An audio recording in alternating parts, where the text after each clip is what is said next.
GregHanson is a newly transplanted resident of Newton and the manager of B&B Lumber. After finding he had stage 4 renal failure, moving into his childhood bedroom, falling in love with a hometown Newton girl, receiving a kidney pancreas transplant, taking a great job in Newton, and meeting a new group of great people, he and his life-saving organs are preparing to start a new community festival without knowing the man who helped initiate it. Please welcome GregHanson presenting The Zaniness of Life, How an Unknown Donor Helped Start a Community Festival.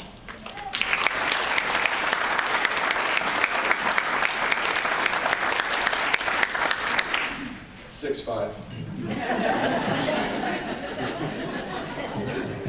I was promised there'd be free beer too. Many of you that do not know me are probably wondering and trying to figure out why this picture is starting this presentation. Many of you who do know me are saying, of course he would start this presentation with something like this. It's Greg. You see, I love seeing people smile, I love laughter, and I love having fun. And basically, here's why. In 2013, I was living a very boring and sheepish existence in Topeka, Kansas. I was a State Farm agent working behind a desk, getting teased about wearing khakis all the time. And I was lost, not feeling fulfilled, searching for something new to do with my talents and everything. But I didn't know how to put them to a good use. One day I developed a simple toothache and went to the dentist. In the chair, they took my blood pressure and found out that it was really high. So in order to solve my tooth problem, I had to solve my high blood pressure problem. My internal medicine doctor gave me a quick checkup that afternoon, and by the time I got back to work, he called me and told me that I had stage 4 renal failure. After 28 years of diabetes, my kidneys were toast. Kind of like the crispy Melba toast that kids gnaw on, not like the really tasty rye with sauerkraut and pastrami toast. The next 2 months were a whirl.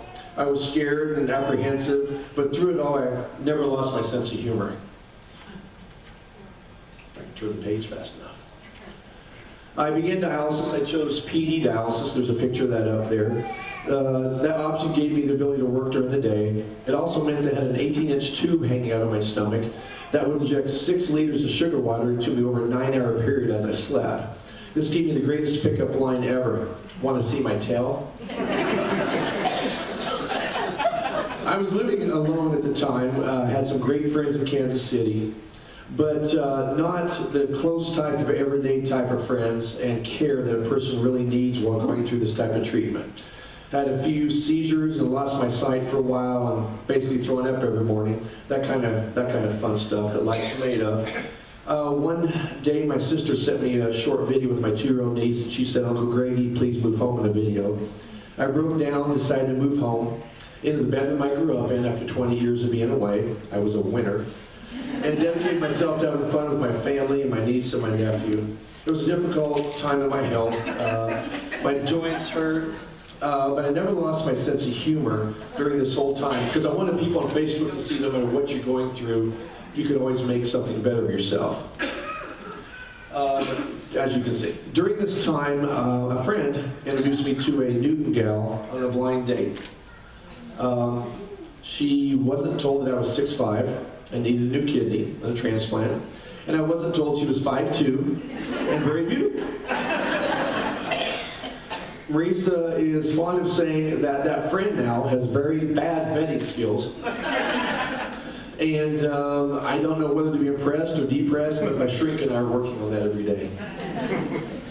Well, eventually, she saw me for the angel that I am, as you can see there. And we started dating, and I was amazed that through the devastation of my kidney disease and what she witnessed, that she basically stayed with me through this whole time. And we became great friends. And I was famous for saying that I'm never moving to Newton. The first time I got called in for a kidney transplant, I was called into the office, and I was in the pre-op room, and they determined that the kidney was bad. So after all this time and all this waiting, I had to go back. Took a quick trip to Reno, Nevada with my friends and my family. The day came in July 3rd of 2015, University of Kansas Hospital. I received a new kidney and pancreas from a total stranger.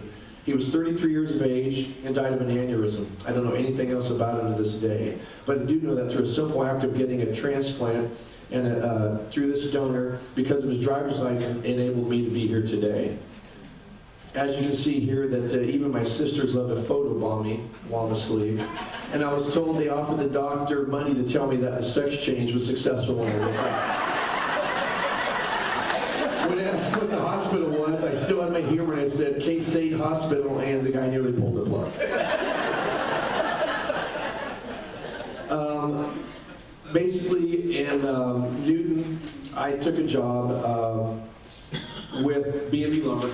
It's a great place to work, and I became involved with the Chamber of Commerce, a lot of people in town, and basically got engaged to this person who accepted me for what I am, an idiot, and tried to better my community. Basically, what I did was I planned on a lot of funny stuff, maybe going singing tour, having a piano player there. Basically, I walked in after work, got out on my knee, and said, this ring is burning a hole in my pocket, will you marry me? And she accepted that. Through the time here in Newton, I've met many professional business people and the opportunity to meet a lot of these people who want to beautify Newton, to make it more successful, and have a lot of good friends because of this.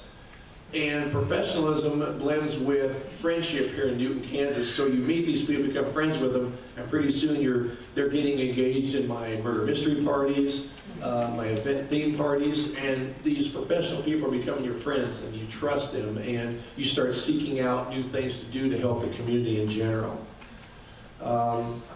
Basically, Bruce B. Heimer was the very first friend I met in Newton, Kansas. I love him to death. He introduced me to all these professional people and helped me see the beauty of Newton and what we could do together to make it even better. That's where I met all the people on my festival committee. They're all friends. They're not just business associates. They're true friends who I love to death. These people want Newton to become a better community and strive to do more in the Newton community. My Kansas City friends, we had the St. Gregory's Day parade in my neighborhood. My Newton friends and my Kansas City friends became one, and we now have a parade every year where we dress in orange for St. Gregory's Day. And these people who now help me run the festival are a great bunch of community, I say activists because they want Newton to become a better place, and people not go to Wichita and other towns for events, but stay here in Newton. If you go get your driver's license renewed, please, please, please select donor on your driver's license, because maybe someday that donor slip that you put on there, that check yes, maybe that some other idiot in another town, another city, another community will make many beautiful friends here in town and maybe start something new in their community as well.